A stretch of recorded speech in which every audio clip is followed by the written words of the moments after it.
Thank you very much. Good afternoon, everybody. This afternoon we're going to be looking at getting new customers and keeping them forever. Getting new customers.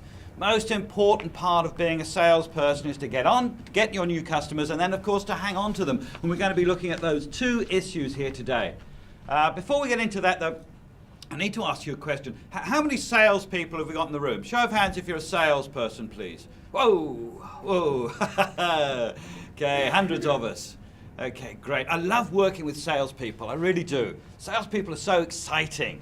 I know you're going to find this hard to believe, but they are. It's really true. I was working with a group of accountants last year, doing another seminar for a group of accountants, and they were really hard to get excited, you know. So the very first thing you do to your customer is tell him that you and I, Mr. Customer, are on different sides. You're on your side, I'm on my side. And the very first thing you do by giving him your business card is explaining to him how different we are, and we're going for different things.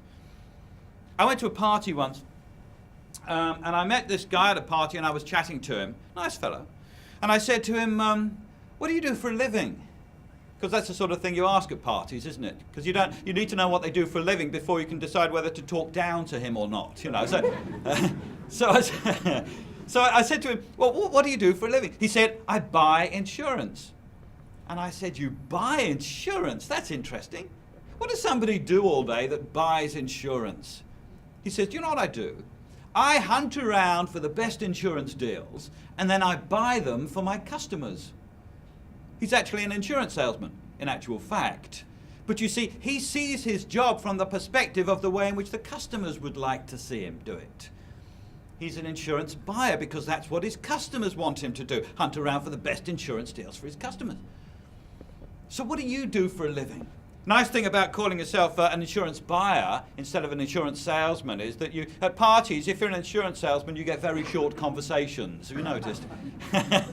Oh, is that the time? I got an appointment over here somewhere, you know. But think about that. Think about what you call yourself. Are you, by your job title, are you separating yourself from your customer? Because if you are, you're missing out on some opportunities here.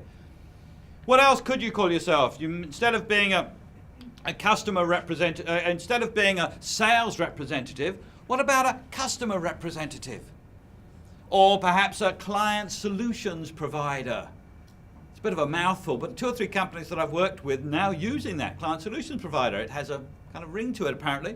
A customer consultant, perhaps, a customer support staff, a client liaison executive, for those people who want a title that means absolutely nothing at all.